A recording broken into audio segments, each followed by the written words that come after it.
Aaron Marks. Today we're going to talk about how to build an anvil stand. First, a little bit about me if you're new to the channel. I'm an instructor at DIY Blacksmithing. I'm a full-time blacksmith and I'm the owner of Brown County Forge.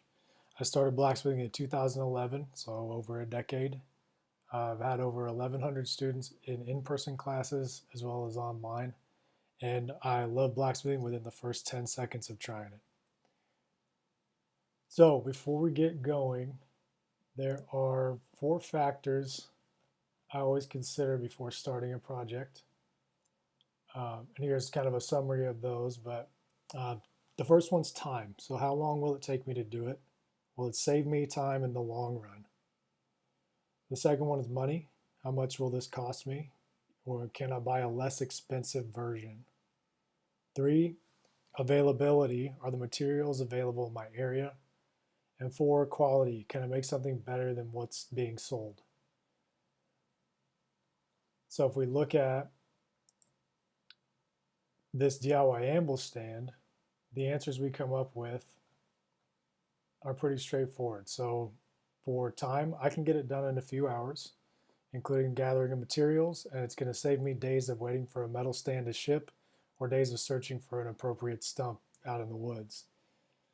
For money, I can get the lumber for a fraction of the cost of a metal stand. Generally, metal stands are somewhere between $350 and over $500.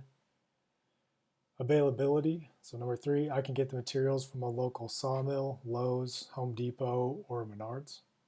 And then for the quality of it, making it myself gives me control over the quality of the finished product. If it's a terrible stand, I only have my skills to blame.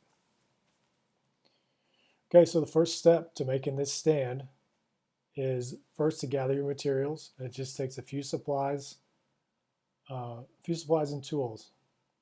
So we've got a measuring tape, wood glue, nails, 2x12s cut to length from 2 10-footers, a hammer, circular saw, which is optional. You can have the lumberyard or the Lowe's or Menards do the cuts for you as long as you have your measurements. And then a square, a speed square, or a straight line tool. I also recommend eye protection and ear protection. I've had tinnitus for years, so I wear protection even when I'm hammering. So that means anytime I'm in the shop. And then eye protection, you don't want to skip a nail right into your eye. Okay, so moving on, the first thing we're going to do after we have our materials together, and you're welcome to go back and pause and look at that materials list. I'll also have a link to a written version of this in the description below if you need to look at it for a little bit longer. But we're going to take some measurements, and to get your anvil height or your overall stand height, you're going to take a measurement from your fist at your side to the floor. So a closed fist, relaxed elbow, that measurement to the floor. That's where the top of your anvil face should be. And then from there, we'll subtract the height of your anvil to get the height of the stand. And on the next slide here is an example of that. So finding X. So if we're standing right here, we want to find this measurement just to show it in a picture here. So that's the bottom of your fist. Here's the floor, the other dotted line. Top of the anvil is here at the top of that, or just under that top dotted line. We're getting this measurement first, and then we're going to subtract your anvil height, which is Y, from X. So X minus Y equals your stand height. And this stand height is what you're going to use to make your cuts or have the person at your big box store or the sawmill cut it down for you. Okay, so you're able to screenshot this slide and keep that, or just pause it and make sure you get that squared away.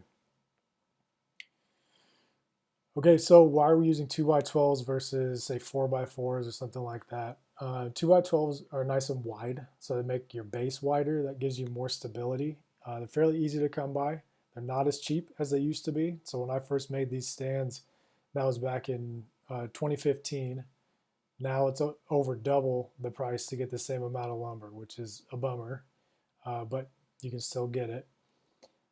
Stacked together, these all function as the blacksmith stump without needing to find the right type of hardwood in the woods. So in my original stand, I saved some time and had an associate at Menards cut 2 10-foot long 2x12 boards to length. And here's how I figured out what that length should be. I took a tape measure and found the distance from the knuckles of my clenched right hand to the floor. This is the optimal height of your anvil. Mine is 33 inches even. Then I subtracted the height of the anvil. It's a standard NC Tool Company anvil and has a height of 8.5 inches. That means I need my anvil stand to be 24.5 inches tall. Okay, so that's just some simple math. A little bit more about the 2x12s. You can see them stacked up here. So this is where the feet of your anvil are going to fit. The foot of your anvil is going to fit in there. Okay, when you're cutting boards, again, width of your anvil's base, you're going to measure your anvil feet dimensions. Use your circular saw to cut the boards to length. If you don't have a saw, Menards can do cuts for you. There may be a fee. Tip for this, the two outermost boards should be a couple inches taller to keep the anvil from walking. So the other way we're going to keep this from happening is to attach some chain around the neck of the anvil, some turnbuckles and lag screws to tighten it down so it doesn't move while you're beating on it. Okay, so now we're going to start stacking. So we offset the 2x12s for an even wider base, and 1.5 to 2 inch offset gives it more stability. You can see this edge here. You're going to measure first. You're going to mark your offset edge with a pencil or a pen, so once you take this top board off, you know where to set it back on once the glue is down. Okay, so lay down plenty of wood glue. You can't go wrong with too much glue here. Line the top board back up with the edge. Clamp if needed while you drive the nails in. And one key tip here is that as you nail in, you want to make sure your nails go into the board below, but aren't so long that they go out the other side. And you also want to alternate what the locations are. So I've got 6 nailed in a grid here. We've got the beads of glue all across it. Once I stick another board on top of this, I'm going to put my nails in between the nails that I hit before. And this may seem basic, but it's an important thing to keep in mind. Okay, that way they won't hit the ones below. Okay, there they are on their end.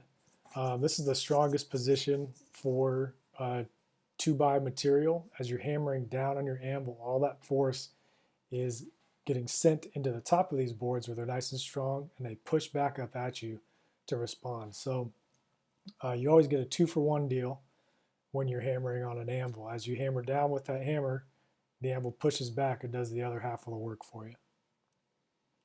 Okay, so keep stacking. The width of the stand is determined by the width of your anvil's feet. Just to reiterate, you want your anvil's feet to have full support.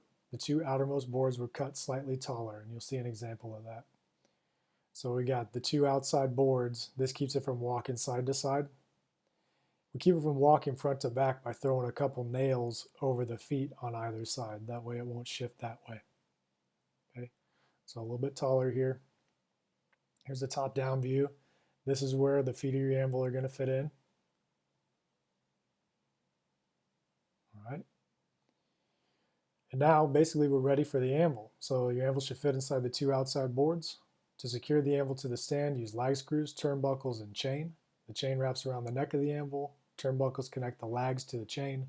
You tighten the turnbuckles to secure. Okay, so here's just the anvil as it's set up. We got the chain wrapped around the neck. Turnbuckles connect to the chain. There's a little top loop hook there. The bottom loop that's threaded on the bottom of the turnbuckle hooks onto the lag screw, and then you just turn this center part to tighten it all down. So it's nice and secure, it won't walk. And you can see the nails we've thrown in here at these 4 spots along the feet. Okay, so does this method work? Absolutely. I've used this method for over 20,000 hours of forging over the past 6 or 7 years. This includes over 4,000 hours of new students using the equipment. So people who don't have all the skills yet, beating on it and testing it, plenty of time with them doing that.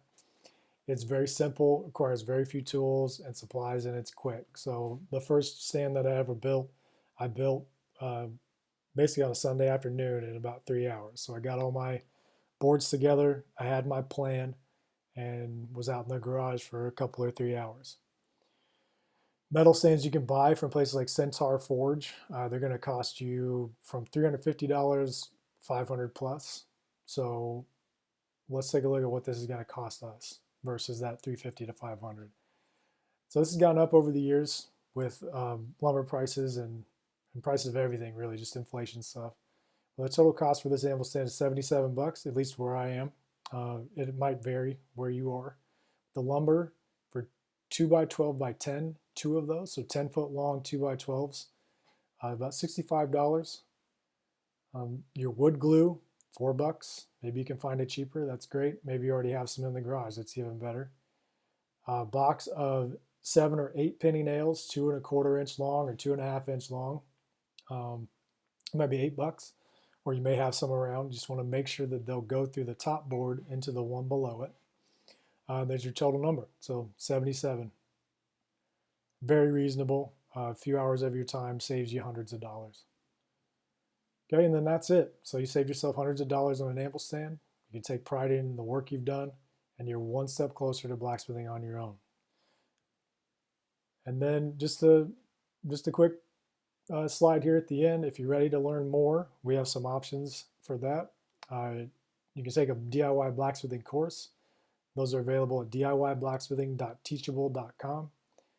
For 3 options, I'm the instructor on all of them. There's beginner's blacksmithing, simple knife making, and an all-in-one gold package that combines the two. So if you just want to get everything, get a solid foundation for everything, that'd be the one to get. And a special offer for watching this far into the video, you can take 25% off if you request it by email. So just send me a quick email, diyblacksmith@gmail.com, and I'll be happy to set that up for you. Okay. Other things you can do to help support what we're doing, give the video a quick thumbs up. And if you have any video ideas, please send those to diyblacksmith@gmail.com. I'll be happy to take a look at them. Thanks for watching.